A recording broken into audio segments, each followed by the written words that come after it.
Houve um tempo em que o Deus Supremo decidiu dar início à criação.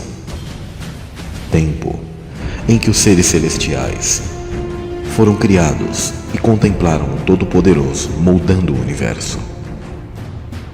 Neste tempo, houve o início da guerra que se estende até os dias de hoje. Após a criação do processo humano, em que parte desses seres foram colocados na terra paradisíaca, houve a queda da humanidade. Houve a separação da semente da mulher e da semente da serpente. Após a queda, houve o tempo em que os gigantes e seres mitológicos caminharam pela terra. Civilizações com alta tecnologia que desafiaram a Deus e alteraram a criação. Tempo do grande dilúvio, que foi o primeiro juízo de Deus sobre a terra. Juízo que varreu esses impérios profanos.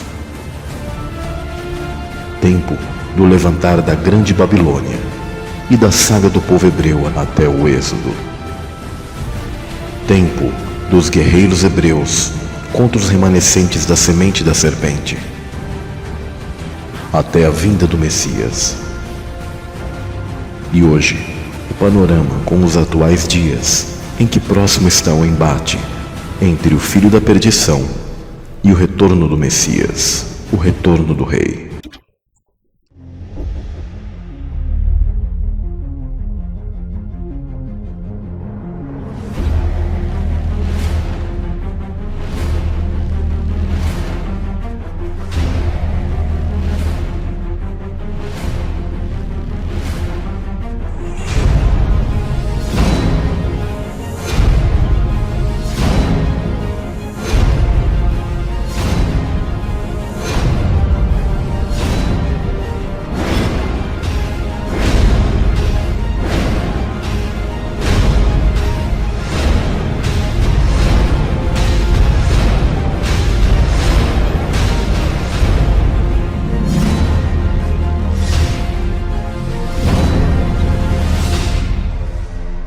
Este é o elo perdido.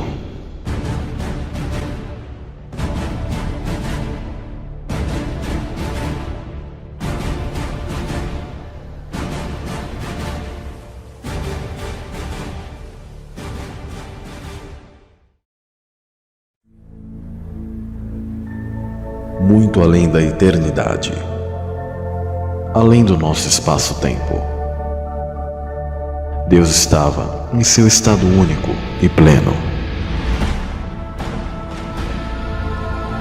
mas decidiu amar e de si mesmo deu existência à sua criação.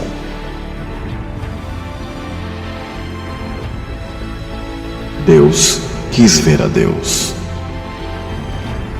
e criou as dimensões superiores, chamadas de céus, e terra, as dimensões inferiores mais densas, que são a base do universo. O universo é permeado das águas do oceano primordial, que são vivas à medida que a energia viva de Deus passeia pelas águas.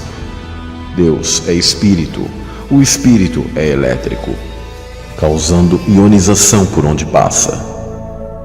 O plasma é o que dá vida ao universo elétrico. As escrituras antigas decodificam o que ocorreu nos céus através de suas histórias. Como é acima, é abaixo. Homens como Noé, José, Moisés e Davi representam a Cristo em diversos momentos, assim como faraós, o rei de Tiro, o rei de Saul, prefiguram a Satanás.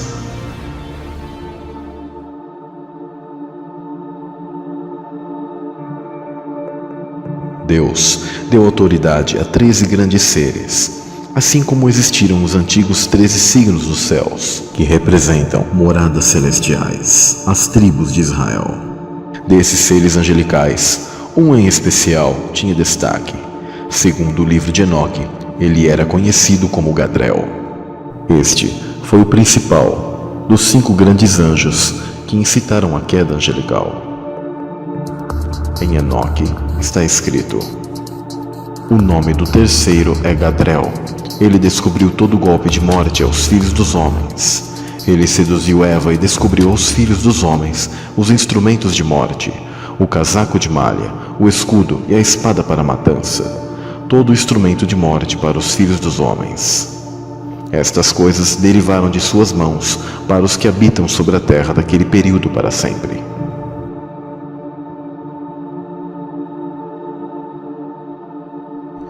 Este era o braço direito do Altíssimo, o mais forte entre os príncipes, mais sábio até então, e o mais belo, onde as 9 pedras em sua posse representavam as 9 falanges de anjos das quais Pseudo Dionísio menciona. Estavam baixo o comando deste ser angelical. 9 hierarquias angelicais existem: serafins, querubins, tronos, dominações, virtudes e potestades, principados, arcanjos e anjos. Essa ordem foi primeiramente organizada por Pseudo Dionísio por volta do século V.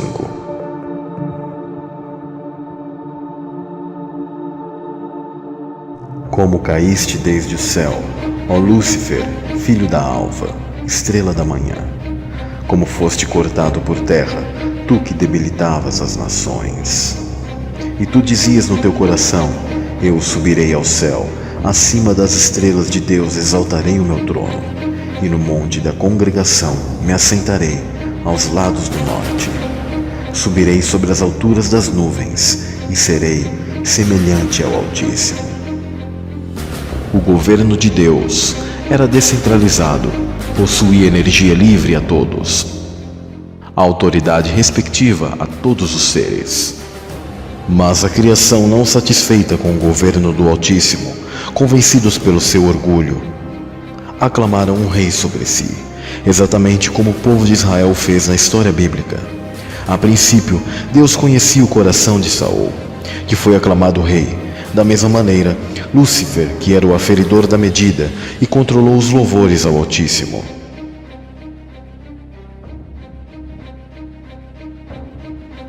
Estiveste no Éden, jardim de Deus. De toda pedra preciosa era a tua cobertura: sardônia, topázio, diamante, turquesa, ônix, jaspe, safira, carbúnculo, esmeralda e ouro. Em ti se faziam os teus tambores, e os teus pífaros, no dia em que foste criado, foram preparados. Tu eras o querubim da guarda, ungido para cobrir, e te estabeleci no monte santo de Deus estavas. No meio das pedras afogueadas andavas. Perfeito era nos teus caminhos, desde o dia em que foste criado, até que se achou iniquidade em ti. Na multiplicação do teu comércio, encheram o teu interior de violência e pecaste. Por isso te lancei profanado do monte de Deus, e te fiz perecer, ó querubim cobridor, do meio das pedras afogueadas.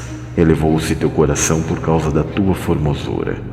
Corrompeste a tua sabedoria por causa do teu resplendor. Por terra te lancei, diante dos reis te pus, para que olhem para ti. Pela multidão das tuas iniquidades, pela injustiça do teu comércio, profanaste os teus santuários. Eu, pois, fiz sair do meio de ti um fogo, que te consumiu, e te tornei em cinza sobre a terra, aos olhos de todos os que te veem. Estão espantados de ti, em grande espanto te tornaste, e nunca mais subsistirá.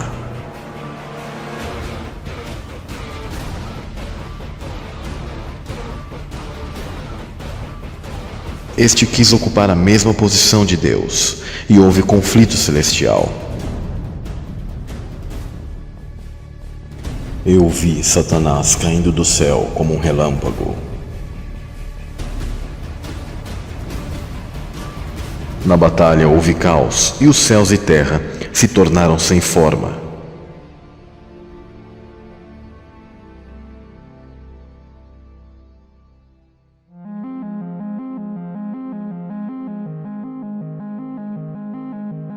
Três grupos de seres angelicais se estabeleceram. o grupo de anjos fiéis a Deus, que permaneceram do lado de Deus na batalha. O grupo de anjos rebeldes, que se aliaram a Satanás, o opositor, do qual não tem mais perdão e foram expulsos da morada celestial. E um grupo de anjos que tiveram dúvida de Deus, mas ainda têm a possibilidade de regeneração. A estes foi dado a prova ao adentrar no estado humano, sem a lembrança do mundo anterior, para provar o quão genuíno é o seu amor por Deus. E agora, viver pela fé. Esta é a humanidade. Todos estes morreram na fé, sem terem recebido as promessas, mas vendo-as de longe e crendo-as e abraçando-as, confessaram que eram estrangeiros e peregrinos na terra, porque os que isto dizem claramente mostram que buscam uma pátria, e se na verdade se lembrassem daquela de onde haviam saído, teriam oportunidade de tornar. Este é um dos conhecimentos que foi ocultado da humanidade. As Escrituras sempre falaram disso. A Israel terrena alude a Israel espiritual, onde as tribos celestiais, das quais nós fazemos parte, descrevem como nós somos peregrinos nesse mundo ao participar de carne e sangue. E Cristo é a chave, pois por Ele todo este mundo foi criado, para que possamos ter a redenção, sermos comprados de volta.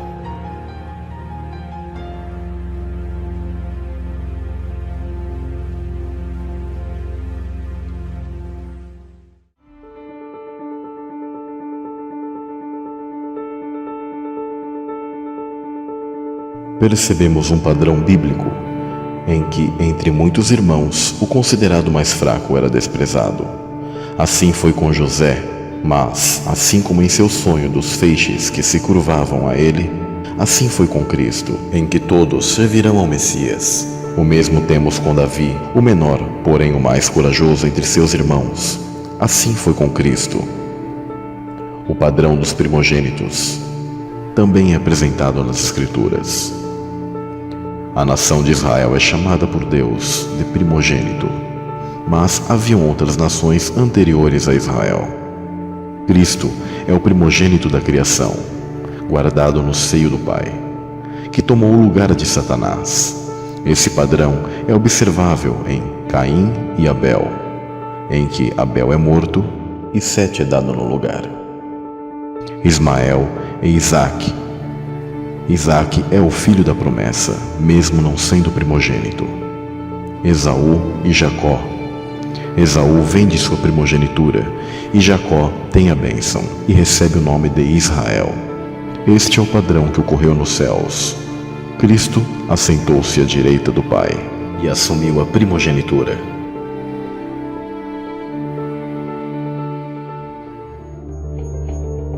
Após a queda de Satanás, o opositor, 12 são os que regem os céus, 12 signos, pois Serpentário foi retirado, 12 tribos, a tribo de Dan é traidora, mas Manassés tomou seu lugar, 12 apóstolos, Judas, o traidor, perdeu seu lugar, 12 é a base.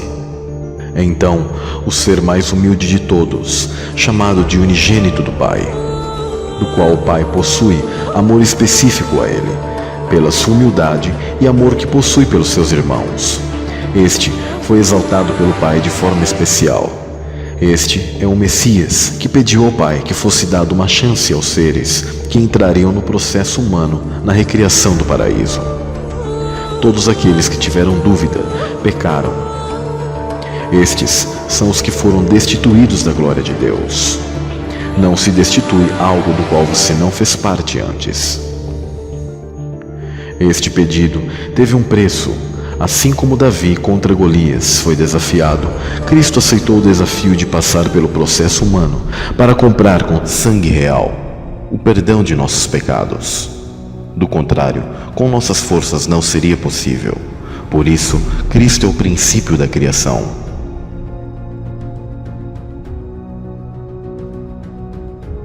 Ali estava a luz verdadeira que ilumina todo homem que vem ao mundo. Estava no mundo e o mundo foi feito por ele, e o mundo não o conheceu. Veio para o que era seu, e os seus não o receberam.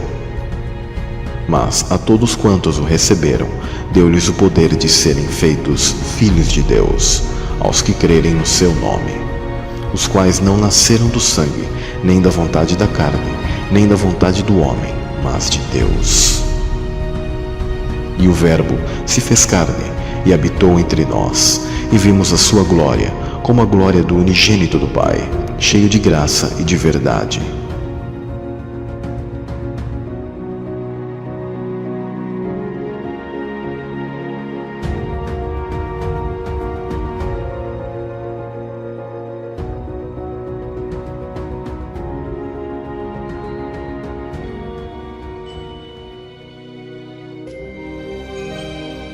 Mas para onde foram lançados Satanás e seus anjos?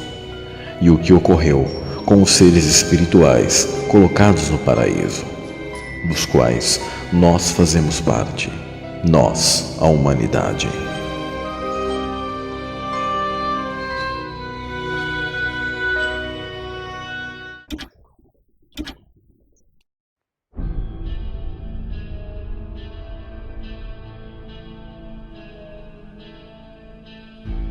No princípio era o Verbo, e o Verbo estava com Deus, e o Verbo era Deus. Todas as coisas foram feitas por ele, e sem ele, nada do que foi feito se fez. No princípio, a terra era como uma massa sem forma, completamente submersa no meio das águas do grande abismo. As trevas têm seu espaço definido. Onde está o caminho para a morada da luz? E quanto às trevas, onde está o seu lugar? Para que as tragas aos seus limites? E para que saibas as veredas para a sua casa? O Criador, por sua palavra, fez surgir a luz. O som mais a água produzem luz, fenômeno chamado de sonoluminescência. Essa já realizava a separação de dia e noite. Antes dela não havia tarde nem manhã. Aqui surge o primeiro dia. Era essa a luz que fazia o circuito. Viu Deus que a luz era boa e fez separação entre a luz e as trevas. Deus determinou dessa forma o período do dia em 24 horas, tarde e manhã, divididas em 12 horas para a luz e 12 horas para as trevas, noite.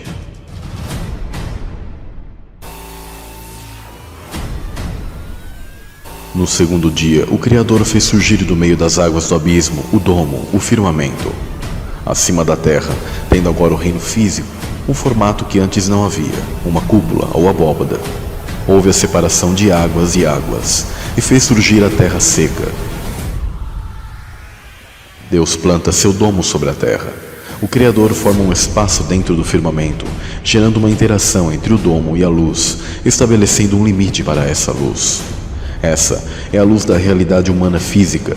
Com a luz, que é uma frequência eletromagnética, Deus faz separação do visível como invisível através dos espectros infravermelho e ultravioleta. Era o início do nosso mundo visível, da nossa realidade material. O firmamento ou domo celeste foi criado por Deus para fazer separação entre um lado e outro, entre um mundo e outro. Depois foram colocados os luminares em cima, e embaixo apareceu a terra seca.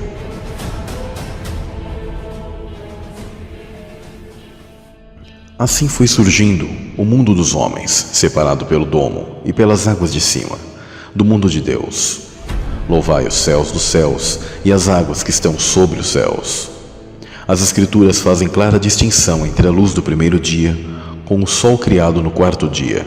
Teu é o dia e tu é a noite. Tu preparaste a luz e o sol. No falso modelo heliocêntrico, o sol é 1 milhão de vezes maior que a Terra e muito mais antigo que a mesma. A pergunta seria: a Terra girava ao redor do quê por 3 dias? Vemos claramente que esse modelo está em oposição com Gênesis. As águas dentro do domo foram drenadas, dando espaço para a atmosfera e suas camadas mais e menos densas. Deus cravou a certa profundidade o domo sobre a massa da terra, com fortes colunas, pilares, ancorando a terra em meio às águas. Com a fixação do domo foram definidas as extremidades, e o Criador traçou um círculo de gelo sobre as águas que circundam as terras. As bordas foram congeladas e são os limites do alcance da luz do sol, e também o limite da terra com o domo. Deus estabeleceu e fixou as fontes do abismo embaixo, definindo o nível dos mares. A partir do quarto dia, Deus encarregou o sol e lua para realizarem o governo de separação de dia e da noite. O reino físico foi criado de forma bidimensional, sendo um sistema eletromagnético propagado pelo éter. Dentro do campo eletromagnético, você encontra a matéria e aquilo que a pseudociência chama de vazio. Porém, esse suposto vazio não existe, porque existe o éter e os gases, além do plasma, que é 99% de toda a matéria.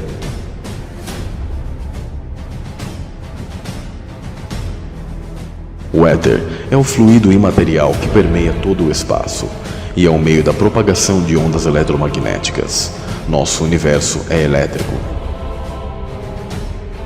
Conforme Eric Dollard disse, o Sol não é a única fonte de luz da Terra. A fotosfera gera luz. O Sol é como um interruptor que liga o sistema, assim como a luz é como a energia elétrica. Esses astros celestes e as estrelas foram criados também como marcadores de tempos. Esses, sendo os mesmos, são referenciais de orientação sobre o plano, auxiliando a obra-prima da criação, o homem. Este é a coroa da criação. No invólucro humano foram colocados seres celestiais que estiveram em estado de dúvida, para passar por sua prova, mediante o estado de inocência. O Criador formou o homem utilizando-se dos 4 elementos: terra, água, ar e fogo. Terra mais água formou o barro. Depois, ele soprou o fôlego de vida, que acionou o eletromagnetismo, a energia elétrica, que fez o homem ser alma vivente, um ser animado e dotado de energia. Deus colocou o primeiro casal num jardim fechado, com enormes jazidas de minerais. No Éden, nascia um rio que irrigava o jardim, e depois se dividia em 4. O nome do primeiro é Pison. Ele percorre toda a terra de Havilá, onde existe ouro. O ouro daquela terra é excelente. Lá também existem o bidélio e a pedra de ônix. Não só o local possuía meios de condutibilidade para energia elétrica, como também as árvores possuíam cristais de silício em sua composição, onde seus frutos serviam como conexões e tomadas para recarga e alimento ao primeiro casal, que possuíam corpos de luz. Toda a base da vida edênica era baseada não em carbono como hoje, mas em silício, e o ambiente estava repleto de cristais e metais como ouro e prata.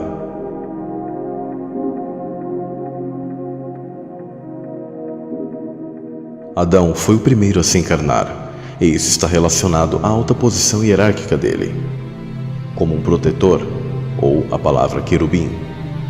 Ele esteve anteriormente neutro no conflito celestial onde caíram Satanás e seus anjos. Em hebraico, o nome Adão é composto pela letra Aleph, Dalet e Mem, que simbolizam o número 1, 4, 40.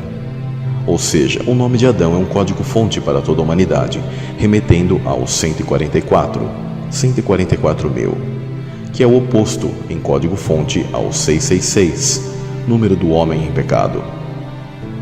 No mundo edênico, a altura de Adão era muito diferente da altura média de um homem atual.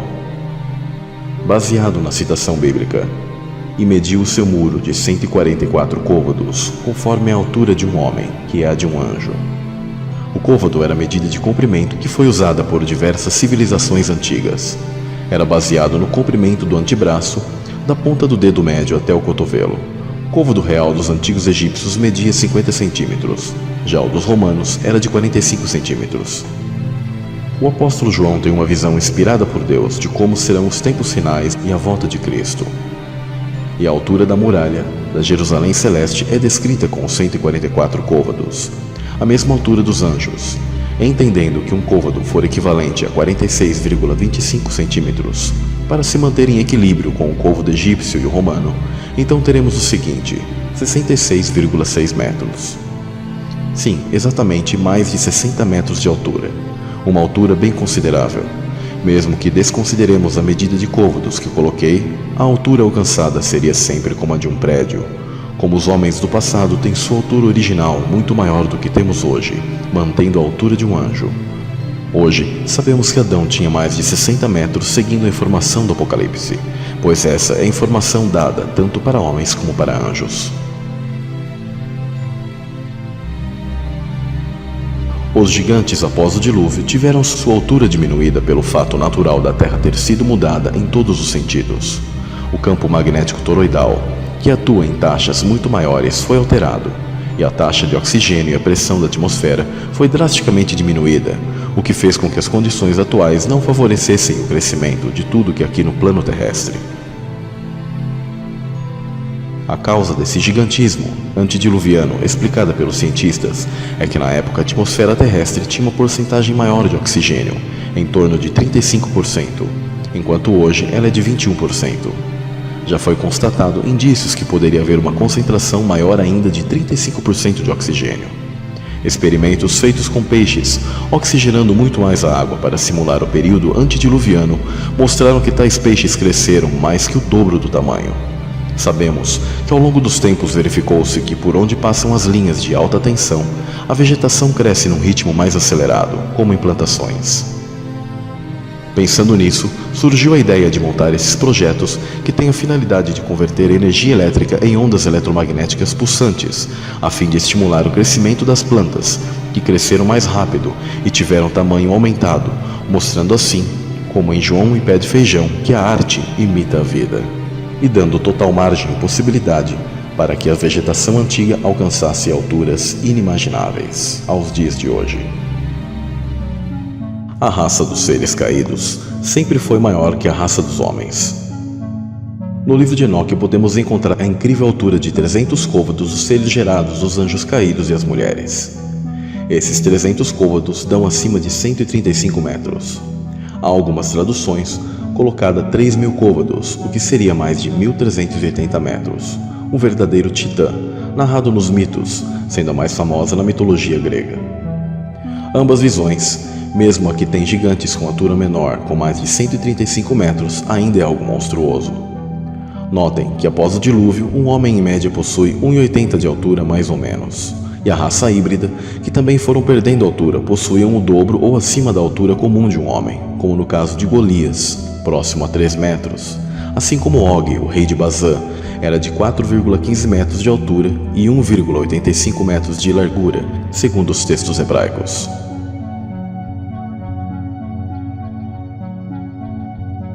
O Éden era temporal e um estágio apenas. Essa é a matriz que vivemos, porque nada trouxemos para este mundo, e manifesto é que nada podemos levar dele. Adão e Eva possuíam acesso limitado a Deus, não tinham total e plena comunhão. Eles estavam no Éden sob provação. Por ter recebido de Deus a incumbência de guardar o jardim, ofício esse dos protetores ou querubins, provavelmente Adão pertencia a essa classe angelical. Essa guarda era a base dimensional para o retorno aos céus. Essa guarda era contra o astuto ser angelical que caiu e também foi lançado para a terra como um raio. A intenção de Deus era que apenas o homem habitasse o Éden, porém no meio do jardim havia uma árvore que fornecia um acesso limitado, a saída do Éden. Deve-se ressaltar que animais foram criados em alusão e homenagem aos seres celestiais, e não ao contrário. Por isso vemos na Bíblia seres celestes com rosto de águia, leão, touro, além de serpentes aladas. Animais são sensores nessa realidade espelhada. Cada um possui um sentido mais apurado, ou até mesmo que não possuímos, como por exemplo o faro dos cães e a audição dos elefantes. Satanás se apresentou em sua forma de serafim, sua forma seráfica, que seria de uma serpente alada, assim como a serpente mencionada no Gênesis.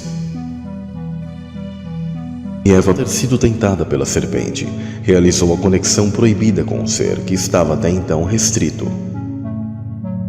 Após ter se contaminado, ofereceu esse acesso a Adão. Note que agora a serpente comeria pó da terra, e a humanidade voltaria e seria esse pó, estando cativa como energia para anjos caídos. Satanás ganhou o senhorio desse mundo, que era de Adão, venceu a guarda deste, acessando nossa dimensão tanto no micro quanto no macro, tanto no interior quanto no exterior, sendo ele agora senhor desse mundo e o novo guardião que está à espreita na árvore cósmica, no acesso ao portal no centro-norte para a entrada da Polaris, que leva ao trono de Deus. Este sempre foi o trono que ele cobiçou.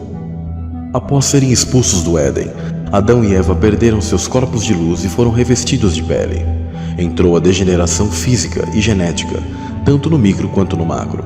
O carbono entrou como base na composição da vida que antes era de silício. O carbono é símbolo do 666, pois em sua base de átomos possui 6 prótons, 6 elétrons e 6 nêutrons. A série do Netflix, Carbono Alterado, mostra esse defeito genético, que será concentrado até nos dias finais como a marca da besta ou marca da serpente, já que em grego besta e serpente são sinônimos.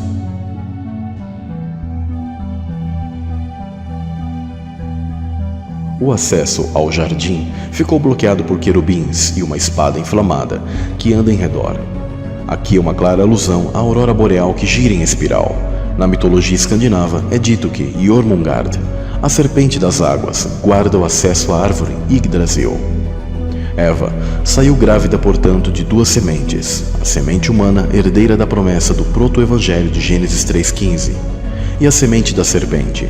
A semente da mulher foi Abel, onde depois Sete herdou a continuação, pois Abel foi morto. Já Caim foi a semente da serpente, 2 sementes rivais e inimigas. O conflito celestial se estenderia aqui na Terra.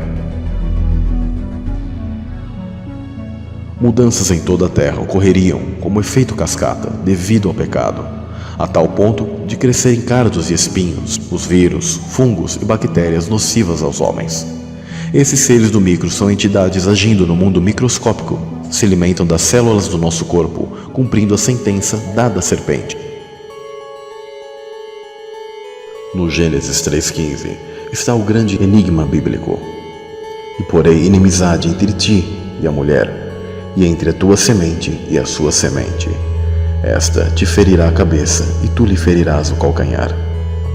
O Messias, sendo a semente da mulher, foi profetizado, assim como Caim, que era a semente da serpente, já estava no ventre da mulher.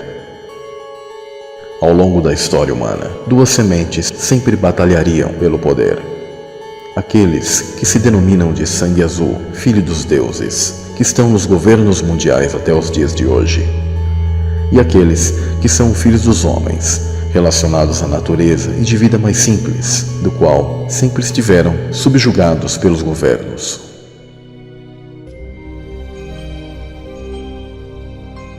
Mas como foi a guerra entre essas 2 linhagens? Como foi o surgimento e a construção do mundo antediluviano? E o que realmente aconteceu na chamada Era de Atlântida? Como o homem enfrentou o meio e os inimigos?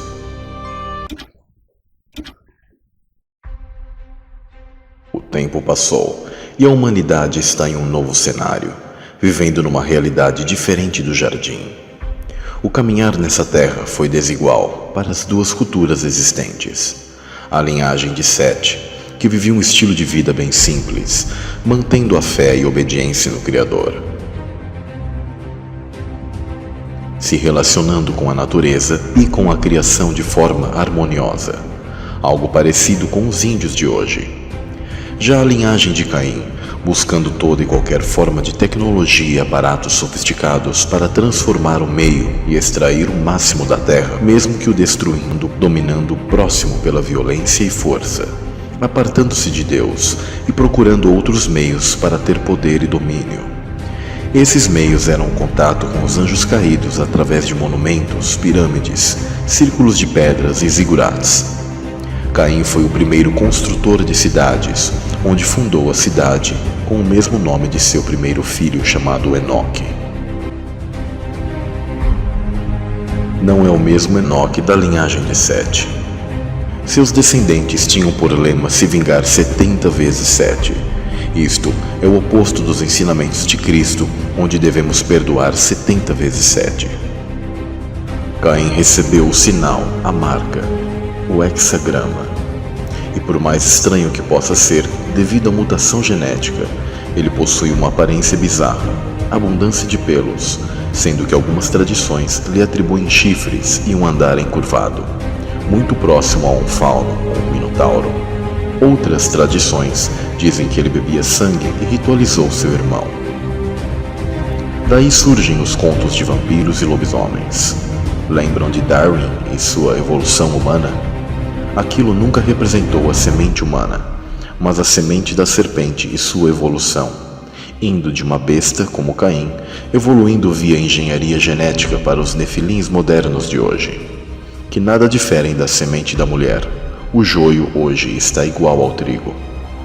O conceito de que nos primórdios a humanidade era pouco desenvolvida tecnologicamente é uma falácia.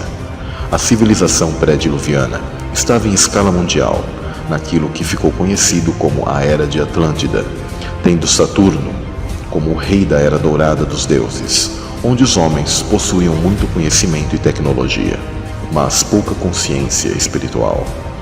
Isto é, muito semelhante aos dias atuais, onde enfatiza-se o ter e não o ser, buscando tecnologias para escravizar e dominar o próximo, mas distanciando as pessoas do mundo espiritual, da verdadeira realidade divina.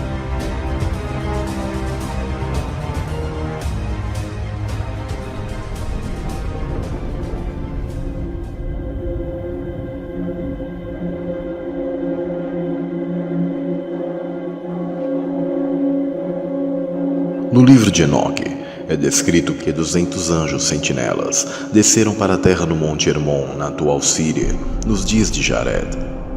Esses seres, originalmente de outra natureza, modificaram sua frequência e vibração para se materializarem na nossa realidade física.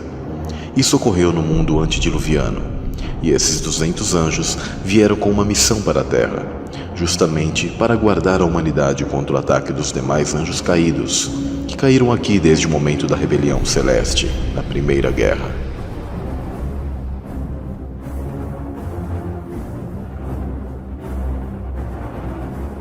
Também a eles competia a transmissão do bom conhecimento ao homem. Entretanto, esses anjos não retornaram para o lugar original nos céus e se rebelaram contra o Eterno, deixando suas moradas, se juntando a 1/3 que havia caído com Lúcifer. Enoque 12:5. Vemos que essa foi uma queda angelical posterior e diferente da queda de Lúcifer e seus anjos.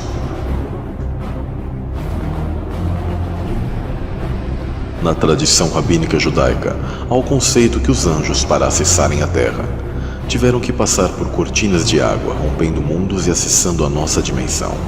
O interessante é que nos filmes de Hollywood, como Hellboy, Doutor Estranho, Os Vingadores, Exterminador do Futuro, entre outros, sempre há água nos portais ou passagens dimensionais. Os sumérios chamaram os sentinelas de Anunnaki, que significa aqueles que vieram do céu.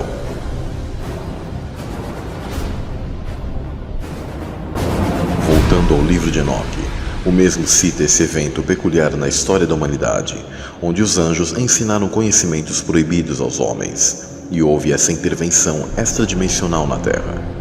Além disso, Azaziel ensinou os homens a fazerem espadas, facas, escudos, armaduras ou peitorais, fabricação de espelhos e a manufatura de braceletes e ornamentos, o uso de pinturas, o embelezamento das sobrancelhas, o uso de todo tipo selecionado de pedras valiosas e toda sorte de corantes, para que o mundo fosse alterado.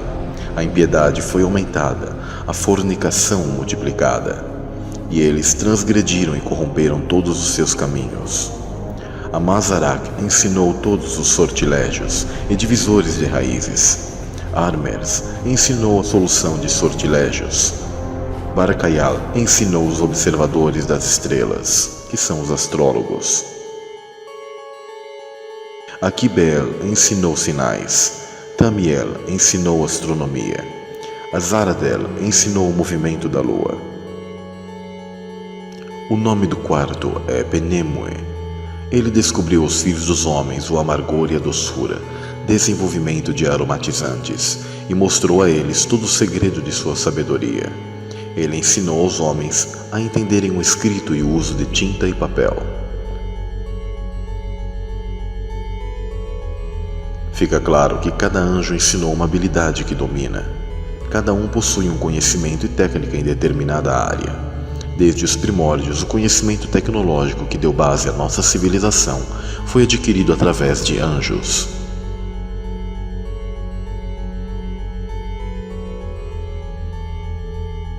Após a queda dos sentinelas, ficam duas classes de anjos do mal. Anjos maus, que são um terço, que foram expulsos do primeiro céu e foram rebaixados de dimensão junto com Satanás. Esses são os que caíram na primeira revolução.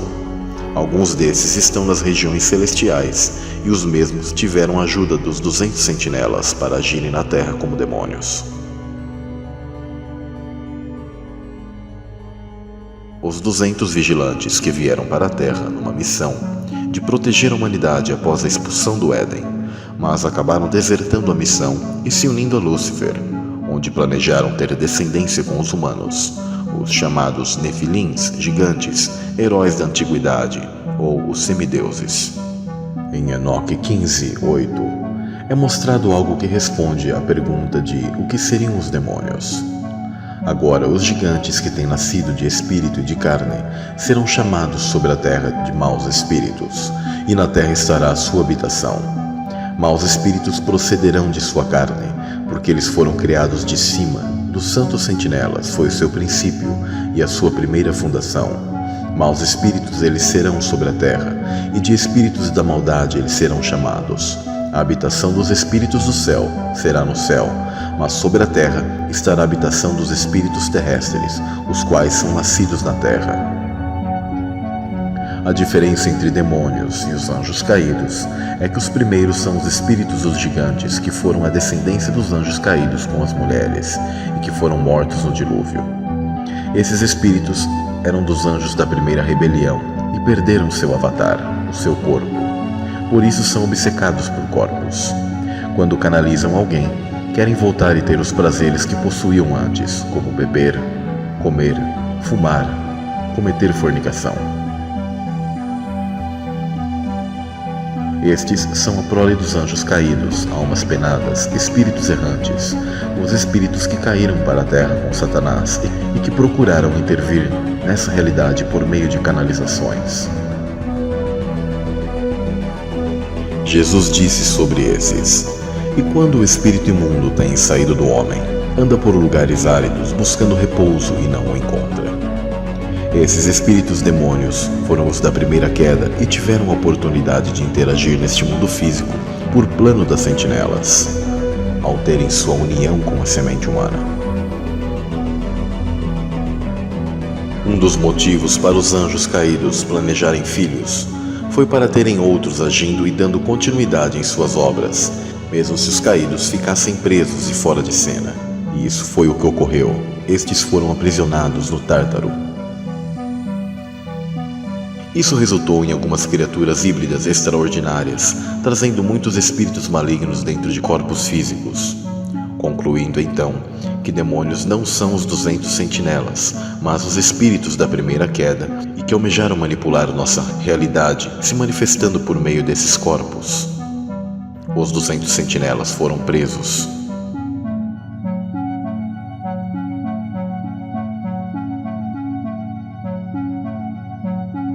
Na famosa abertura da Paramount, decodificamos a mensagem subliminar: estrelas descendo dos céus, atravessando as águas, atravessando o domo, se agrupando sobre uma montanha, o Monte Hermon. Reparem que há 33 estrelas, e destas, 22 estão sobre o monte, e 11 estão abaixo do monte.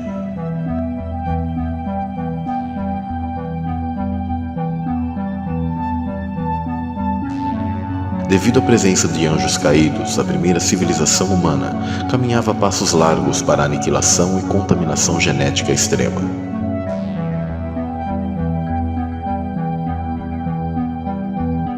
Povos antigos espalhados em diversas partes do mundo foram permeados em sua cultura, com informações sobre híbridos de animais e seres humanoides. Isto nada mais é do que engenharia genética em ação. Sumérios, babilônicos, minoicos, entre outros, contam de seres como Minotauro, centauros e quimeras, titãs, hidras, sereias, sátiros. Esses últimos que, segundo a mitologia grega, eram ávidos por mulheres. O chocante vem agora. Todos esses seres fantásticos um dia foram reais. Temos que saber separar o que foi mitologia e nos é contado hoje como realidade, e o que foi realidade e nos foi contado hoje como mitologia. Tudo nas mitologias foram atos reais? Claro que não. Acréscimos e exageros foram inseridos, mas dizer que tudo foi invencionice dos mais diversos povos antigos é fechar os olhos para a história. O sistema usou a filosofia e o iluminismo, que separou ciência e religião, do estudo geral, pondo em dúvida tudo, a ponto de ser vista como mentira e imaginação. A origem etimológica da palavra mitologia não é como é usado hoje em dia. Mitos era usada como antítese de como utiliza-se hoje, no sentido da imaginário de conto de fadas. Isso foi mais uma ação para reescrever a história, porém, as narrativas desses povos nos indicam experiências reais. Os 200 sentinelas queriam criar uma realidade paralela, onde seriam intitulados como deuses. Tais mesclas foram arquitetadas num plano, via engenharia genética avançada e relações sexuais, para contaminar toda a carne, alterando e recombinando o DNA. Fizeram o cruzamento de espécies animais e vegetais, criando híbridos. O objetivo era desordenar a criação, construir um mundo adaptado à demanda dos gigantes, e alterar geneticamente o homem para o parasitar. O clímax dessa manipulação foi como relatado em Gênesis 6, com os sentinelas trabalhando junto com a descendência de Caim, o que ocasionou que toda a carne estivesse contaminada. Tudo isso fere as eternas leis do Criador, pois em Gênesis é narrado que Deus fez cada um conforme a sua espécie e viu que era bom. Essa manipulação da realidade fere a escolha de cada ser humano. Por isso Deus criou uma barreira natural contra misturas de espécies. E ferir isso sempre traz consequências catastróficas. Noé foi o meio que o Criador utilizou para continuar a espécie humana, sendo um divisor de águas, este de genética limpa e especial para que o DNA humano tivesse um alívio. Os anjos caídos corromperam seus caminhos ainda mais e começaram a destruir completamente a criação, pecando não só com as filhas dos homens, mas também contra bestas, pássaros e répteis, trazendo à luz as incríveis criaturas que vemos nos mitos antigos e lendas. Muitos desses híbridos eram adorados como deuses. Na maioria dos manuscritos e lendas antigas, vemos que haviam seres de natureza metade peixe e metade humano. Dagon, uma divindade filisteia, possuía essas características. Os egípcios tinham seus deuses hibridizados com animais. Como a arte imita a vida, contos infantis, filmes e animações retratam um passado sinistro que parece sair de filmes de ficção científica. Príncipes que viraram sapos, ogros verdes com boca grande e que moram em pântanos, entre outros casos. Mas o que é mesmo um ogro? Sim, por mais estranho que pareça, é uma hibridização de humano com um sapo. O minotauro é um humano com um touro, um centauro, um humano com um cavalo, uma sereia é uma mulher com peixe. Esses acontecimentos estão narrados em Gênesis e no livro de Enoque. Ficaram conhecidos como os dias de Noé, onde casavam e se davam em casamento. Com relação à humanidade, essa mistura fez surgir os semideuses gigantes, nefilins, os heróis da antiguidade, os valentes e seres de renome. Naqueles dias, havia nefilins na terra. E também posteriormente, quando os filhos de Deus possuíram as filhas dos homens, e elas lhe deram filhos. Eles foram os heróis do passado, homens famosos. Percebemos que no trecho inicial do versículo se refere à semente de Caim. E posteriormente, quando os sentinelas desceram e possuíram as filhas dos homens, tal semente dos caídos teve seu apogeu genético com o sangue dos sentinelas, resultando em nefilins mais fortes do que os nefilins da semente de Caim.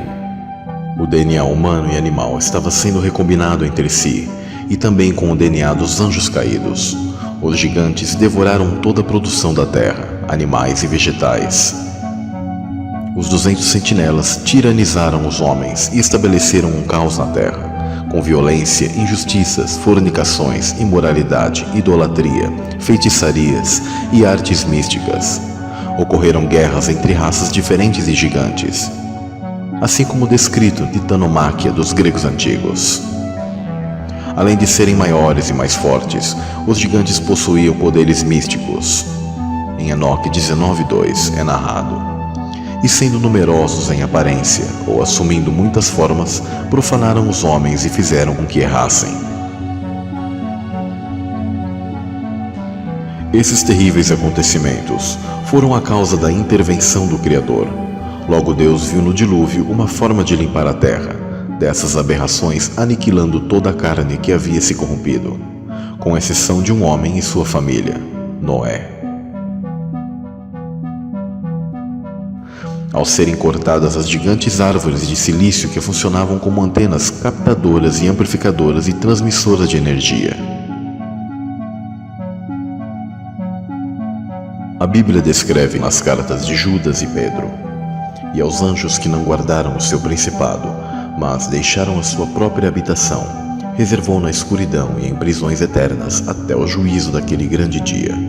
Porque se Deus não perdoou aos anjos que pecaram, mas havendo-os lançado no inferno, os entregou às cadeias da escuridão, ficando reservados ao juízo. Os painéis sumérios mostram os engenheiros genéticos Anunnaki, misturando as espécies com uma estrutura helicoidal de DNA. Às vezes, a verdade parece ser mais estranha do que a ficção. Pensamos que a toca do coelho é muito mais profunda do que muitos imaginam. Olhe para o ornitorrinco. Bico de pato, amamenta, põe ovos. Do que você lembra? Sim, isso mesmo, hibridização. Novamente, assim como foi no passado, está sendo agora. Gibis e filmes estão repletos de heróis e mutantes com poderes especiais, como por exemplo vemos o Homem-Aranha e os X-Men, entre outros. Estes são os Nefilins modernos. A manipulação genética da criação está se repetindo como podemos ver hoje. A ciência tentando dar vida a essas criaturas, mais uma vez, ainda que no imaginário, nos dando uma prévia nos filmes do que eles querem trazer de volta. A corrupção de toda a carne para provocar a ira de Deus. Como foi nos dias de Noé, assim também será na vinda do Filho do Homem. O grande dilúvio foi um reset do sistema operacional terrestre para pôr o vírus em quarentena e fazer um backup dos arquivos via Noé. O dilúvio alterou tudo na Terra: pressão da atmosfera, alteração da concentração dos gases, clima, nível do mar, mineralogia, campo magnético, polaridade magnética, geologia.